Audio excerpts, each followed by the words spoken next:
కేంద్ర ప్రభుత్వ రైతు కార్మిక ప్రజా వ్యతిరేక విధానాలకు నిరసనగా క్విట్ ఇండియా ఉద్యమ స్ఫూర్తితో ఆగస్టు 10న జరుగు జైల్ భరో నిర్వహించినట్లు సిఐటియు జిల్లా కార్యదర్శి ఎండి సలీం తెలిపారు.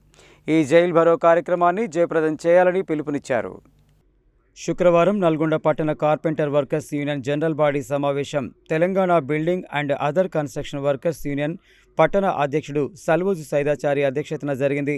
ఈ సందర్భంగా సిఐటియు జిల్లా కార్యదర్శి ఎండి సలీం మాట్లాడుతూ కేంద్ర ప్రభుత్వం కార్మికులు పోరాడి సాధించుకున్న చట్టాలను రద్దు చేసి కార్పొరేట్లకు అనుకూలంగా తీసుకువచ్చిన 4 లేబర్ కోడ్లను వెంటనే రద్దు చేయాలని డిమాండ్ చేశారు. ప్రైవేటీకరణ విధానాలు మానుకొని ప్రభుత్వ రంగ సంస్థలను కాపాడాలని విజ్ఞప్తి చేశారు.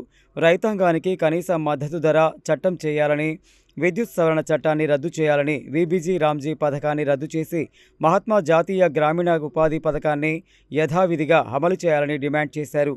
సిఐటియు రైతు సంఘం, వ్యవసాయ కార్మిక సంఘాలు, అన్ని రకాల జాతీయ రైతు కార్మిక సంఘాల ఆధ్వర్యంలో క్విట్ ఇండియా ఉద్యమ స్ఫూర్తితో ఆగస్టు 10న నల్గొండ పట్టణ కేంద్రంలో నిరసన ర్యాలీలో అధిక సంఖ్యలో పాల్గొని జయప్రదం చేయాలని పిలుపునిచ్చారు.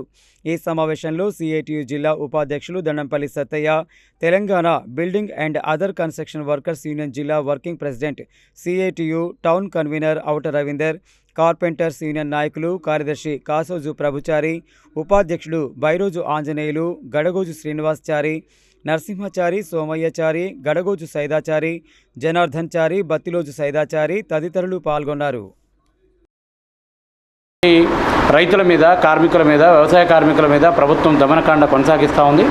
ఇప్పటికైనా ప్రభుత్వం దిగొచ్చి వెంటనే ఈ లేబర్ కోడ్లను ఉపసంహరించుకోవాలి. రైతులకు గిట్టుబాటు ధరకు సంబంధించినటువంటి చట్టం చేయాలి.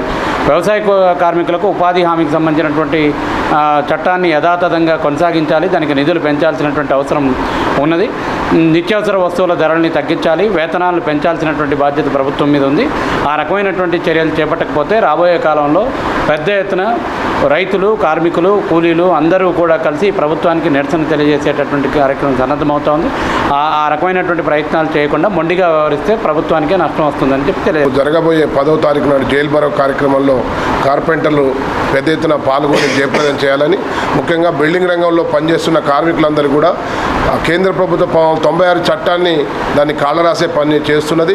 కార్మికులకు ఎలాంటి హక్కులు లేకుండా చేస్తున్నది. దానికి వ్యతిరేకంగా ఇటు కార్మికులు, రైతులు, వ్యవసాయ కార్మికులు వీళ్ళందరినీ కూడా భాగస్వామ్యం దేశవ్యాప్తంగా జరిగే ఈ పోరాటంలో హక్కుల్ని కాపాడుకోవాలి. కార్మిక చట్టాలని యథావిధంగా కొనసాగించడం కొరకు ఈ పోరాటం కొనసాగుతుంది. దీంట్లో నల్గొండ పట్టణంలో బిల్డింగ్ నిర్మాణానికి పనిచేస్తున్న కార్మికులందరూ కూడా రేపు జైల్ భరో కార్యక్రమంలో పాల్గొనాలని చెప్పేసి ఈ సందర్భంగా తెలియజేస్తారు.